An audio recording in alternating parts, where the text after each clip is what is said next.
ሰላም የኤዶ ዩቲዩብ ቻናል ተከታታዮች፣ ዛሬ ከምነግራችሁ ጉዳይ በፊት አንድ አስፈላጊ ምክር ልሰጣችሁ እፈልጋለሁ። በዚህ ዘመን ወንጀል በየቦታው እየጨመረ በመሆኑ የራሳችንን ደህንነት መጠበቅ ከመቼውም በላይ አስፈላጊ ሆኗል።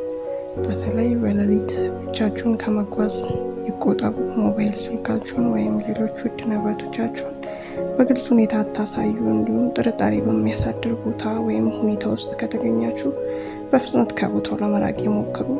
የማቀርብላችሁ ጉዳይ ለማስፈራራት ሳይሆን እንድንጠነቀቅ፣ እንድንማማርና እንደዚህ ያሉ አሳዛኝ ክስተቶች እንዳይደገሙ ግንዛቤ ለመፍጠር ነው። አሁን ወደ ጉዳዩ እንግባ።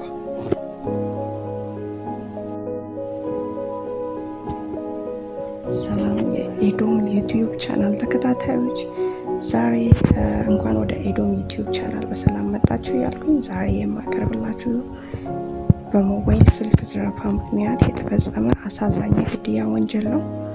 በሰኔ 28 ቀን 2018 ዓ.ም በአዲስ አበባ ቦሌ ክፍለ ከተማ ወረዳ 12 ቡልቡላ አቦ መሻገሪያ ድልድይ አካባቢ አንድ ግለሰብ በጩቤ ተወግቶ ሕይወቱ አልፎ ተገኘ። የአዲስ አበባ ፖሊስ የሰው መግደል ምርመራና ክትትል ቡድን የሟችን ማንነትና የወንጀሉን ፈጻሚዎች ለማግኘት ምርመራ ጀመረ። ከ48 ሰዓታት ባልሞላ ጊዜ ውስጥ ፖሊስ የሟችን ማንነት በማወቅና በግድያው ተጠርጣሪ የሆኑ 11 ግለሰቦችን በቁጥጥር ስር መዋሉን ገልጿል። ተጠርጣሪዎቹ ሟች ዘይኑ ፈሉ በመንገድ ላይ እየተጓዘ ባለበት ወቅት አንገቱን በመያዝ እና ደረቱን በጩቤ በመውጋት ሕይወቱን እንዳሳለፉ ፖሊስ አስታውቋል። ከዚያም ይዞት የነበረውን ሳምሰንግ ሞባይል ስልክ ወስደው አስክሬኑን በመኪና ወስደው በድልድይ ስር ጥለው መሄዳቸውን በምርመራ ተገልጿል።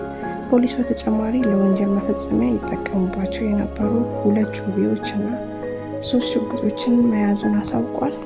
የሟች ዘይኑ ፈሉ ቤተሰቦች በደረሰባቸው ከፍተኛ ሐዘን መግለጫ ሰጥተው ፖሊስ በአጭር ጊዜ ውስጥ ተጠርጣሪዎቹን በመያዙ ምስጋና አቅርበዋል።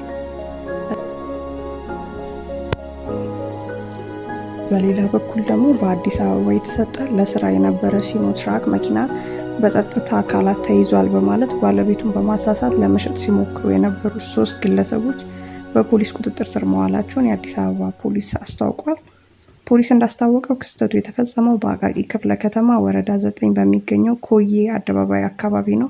የሲኖትራኩ አሽከርካሪ ብዙአየሁ ሞላ መኪናው በፖሊስ ተይዟል በማለት ለባለቤቱ ከነገረ በኋላ ባለቤቱ ለፖሊስ ጉዳዩን አሳወቀ። በፖሊስ በተደረገ ማጣራት ግን መኪናው በማንኛውም የጸጥታ አካል እንዳልተያዘ ተረጋገጠ።